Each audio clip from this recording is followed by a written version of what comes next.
నమస్తే రమగారు. నమస్తే జయ. రమగారు, సంకటహర చతుర్థి దీని యొక్క విశిష్టత, ఆ రోజు అసలు మనము ఆచరించాల్సిన విధి విధానాలు, ప్రత్యేకమైన పూజలు అందరూ చేసుకోవచ్చా? ఏంటి రమగారు అసలు? ఒకసారి మాట్లాడదాం జయ మనం. ఆ. సంకటహర చతుర్థి అంటే నెలకి 2 సవితులు వస్తాయి. మనం ఎట్లా వెళ్తాం, మన కాలం ఎలా నడుస్తుంది, మంది డేట్ల ప్రకారం పోతుంది. అవును. 1, 2, 3, 4 నుంచి 30 దాకా లేదా 31 దాకా, కొండవచో 27, 28 దాకానే. అంతే అంతే. అయితే మన హిందూ దీని ప్రకారం, భారతీయ పాత విధానం ప్రకారం చాంద్రమానం నడుస్తుంది. ఈ చాంద్రమానం అంటే చంద్రుడి యొక్క కదలికలతో మన డే మారుతుందన్నమాట. తిథులు అంటాం వాటిని మనం. 28 ఇవి ఎట్లా పోతాయి? 28 కాదు, పోనీ 29, 30 చేసుకుందాం దాన్ని. పాడ్యం నుంచి మొదలు పెట్టుకుని పౌర్ణమి దాకా 15. ఓకే.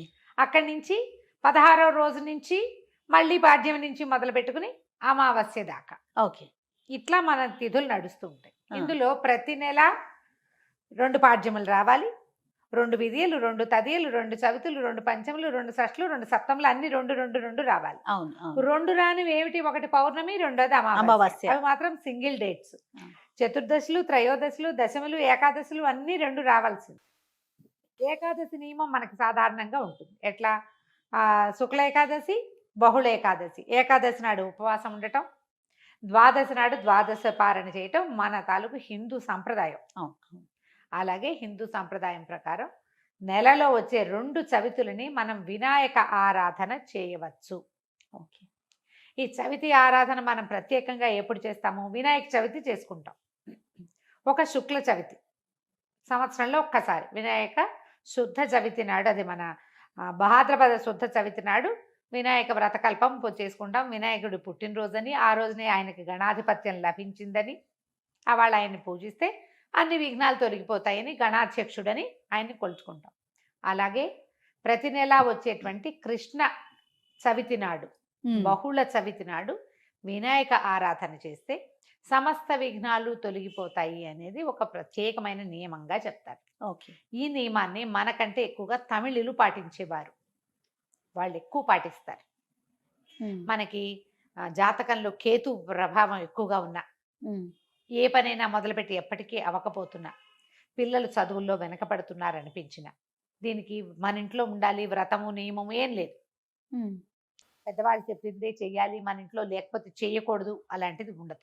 సార్వజనీయమైన వ్యవహారం, ఎవరైనా చేసుకోవచ్చు. మనమే ప్రాబ్లమ్స్లో ఇరుక్కుంటున్నాం. ఏ పనైనా మొదలు పెడితే అవటం లేదు, అన్ని అడ్డంకులే దానికి. ఓకే. వ్యాపారాలకి, చదువులకి, ఇంట్లో ఏదైనా వస్తువులు తరచుగా పాడైపోవటం, ఇది కూడా జ్ఞాపకం పెట్టుకోండి.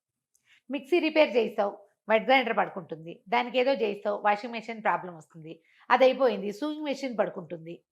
ఇట్లా రిపేర్లు చేస్తూ ఉన్న వాళ్ళు ఉంటారు చూడు. నేను కూడా ఉన్నా ఆ లిస్ట్ లో. అవునండి. నేను ఒకటి రిపేర్ చేస్తే ఇంకోటి వస్తుంది. ఒకటి మొదలు పెడితే పాపం లిస్ట్ వస్తుంది, వస్తూనే ఉంటుంది. మా వాళ్ళ ఇంట్లో ఎక్కిరిస్తున్నారు, ఒకటి రిపేర్ చేయకుండా ఉంచుకుంటే అది ఒకటే ఉంటుంది నీకని.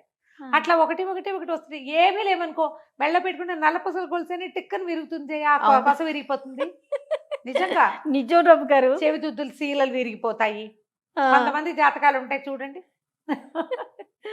ఒక వరుసగా వస్తాయి, ఆగితే మళ్ళీ ఆగిపోతాయి. 2 సార్లు 2 బంగారపు వస్తువులు అయినాయి. ఓ వారం ఏమో ఒక 15 రోజుల్లో ఒక మొదటి ఫోర్ట్ నైట్ లో చెవిదుద్దు సీల బిళ్ళ విరిగి చేతిలోకి వచ్చింది, పొల్లేమో ఆ గొట్టంలో ఉండిపోయింది.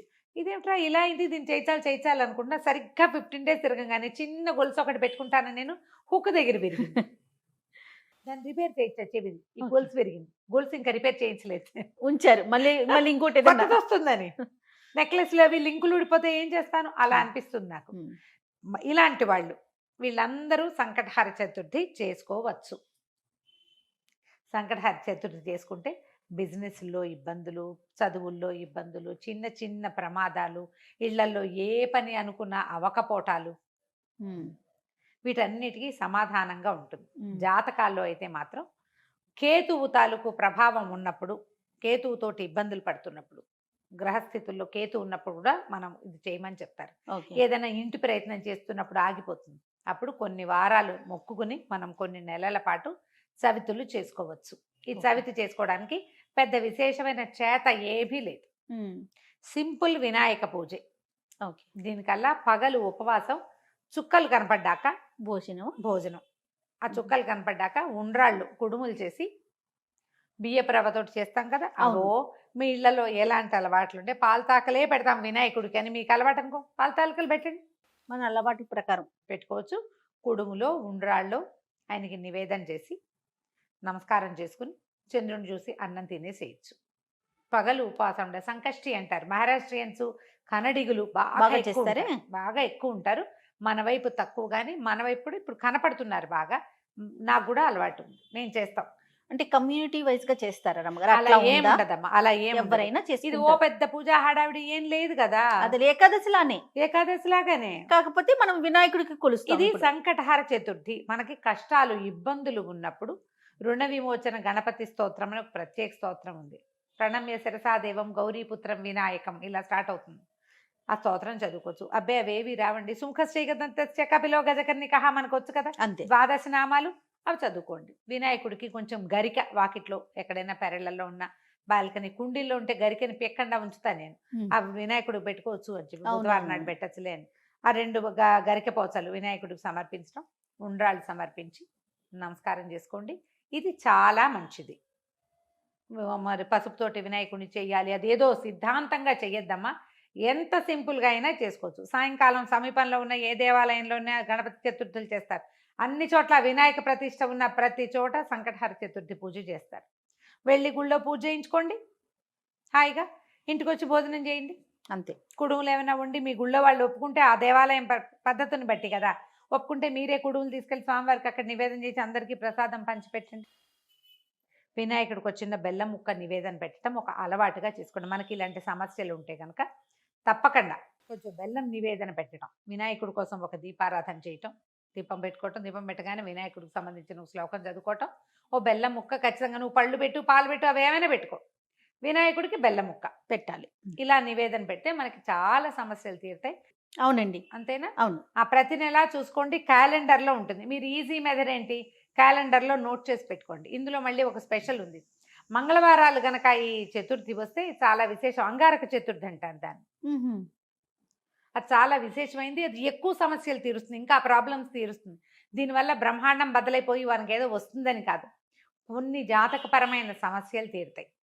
ఏ పనులు కానప్పుడు మనకు ఒక శాంతిగా ఉంటుంది. చికాకు తగ్గినా చాలు కదా అమ్మగారు, ఏదో వచ్చి మీద పడక్కర్లేదు. జస్ట్ మనకు ఉన్న ఆ చికాకు, ఆ బాధ, మనసు శాంతిగా ఉంటే అదే చాలు, అదే చాలు. అంతకంటే ఆటోమేటిక్ గా సమస్యలు పరిష్కారం అవుతాయి. అవును, అలా చేసుకోవచ్చు. మంగళవారం చతుర్థి వచ్చిందనుకో ఇంకా కంఫర్టబుల్ గా ఉంటుంది. ఒక 40 చేయొచ్చు, ఇవి 40 చేయొచ్చు, 21 చేయొచ్చు, 5 నేను 7 లెక్క పెట్టుకుని కూడా చేస్తా. ప్రతి నెల సంకటహర చతుర్థి నాడు పొద్దున్నే మా అక్కయ్య నేను ఒకళ్ళు గుర్తు చేసుకుంటాం ఇవాళ చతుర్థి అని. ఓకే, జ్ఞాపకం చేసుకుని మా ఇద్దరికి అలవాటు ఉంది. నాకు కొంచెం వినాయక ఇవి కూడా ఎక్కువ కదా, ఎక్కువ శ్లోకాలు చదువుకుంటాను నేను. చిన్నప్పుడు చదువుకున్న తొండమున ఏకదంతమును కూడా చదువుతారు రోజు నేను. నాకు అది అలవాటు. ఎవరి అలవాట్లు వాళ్ళవి కదా, మీరు అలవాటు చేసుకోండి. ఏదైనా ఇలాంటి సమస్యలు ఉన్నప్పుడు ఇట్లా చేసుకోవచ్చు. ఇది కొన్నాళ్ళు చేసి మానేయచ్చా లాంటి ప్రశ్నలు వస్తాయి ఎంతసేపు. కొన్ని వారాలు నియమంగా పెట్టుకోండి, కొన్ని నెలలు, ప్రతి నెల సంకటహర చతుర్థి చేయాలి. 2 సార్లు సంవత్సరం 2 సార్లు వస్తుంది కదా, మీరు కృష్ణ చతుర్థి మామూలు చతుర్థి కూడా చేసుకోవచ్చు. లేదా నేను సంకష్టే చేస్తాను అంటే కనుక సంకష్టులు మాత్రమే చేసుకోవచ్చు, సంకటహర చతుర్థి మాత్రమే చేసుకోవచ్చు. ప్రతి నెల చేస్తే ఇప్పుడు సంవత్సరం చేద్దామని మొక్కున్నాం అనుకోండి, 12 అవుతాయి. ఒకవేళ మధ్యలో ఒక నెల పీరియడ్ వచ్చింది, ఆడవాళ్ళకి సమస్యలు వస్తాయి, ఇంకోసారి మళ్ళీ మొదలు పెట్టక్కర్లేదమ్మా, కంటిన్యూ చేసుకోవచ్చు. దీనికి మీరు ఈజీ మెథడ్ ఏంటంటే, ఇప్పుడు స్మార్ట్ ఫోన్లు వచ్చినాయి కాబట్టి స్మార్ట్ ఫోన్లో చూసుకుని పెట్టుకోండి డేట్లు. నేనైతే క్యాలెండర్లో రౌండ్ ఆఫ్ చేసి పెట్టుకుంటా ఇవాళ చతుర్థి అని. వాళ్ళు కూడా ఎర్ర వినాయకుడు బొమ్మ వేస్తుంటారు, అక్కడ వినాయకుడు బొమ్మ కనపడుతుంది, టీటీడీ వాళ్ళ దాంట్లో కనిపిస్తూ ఉంటుంది.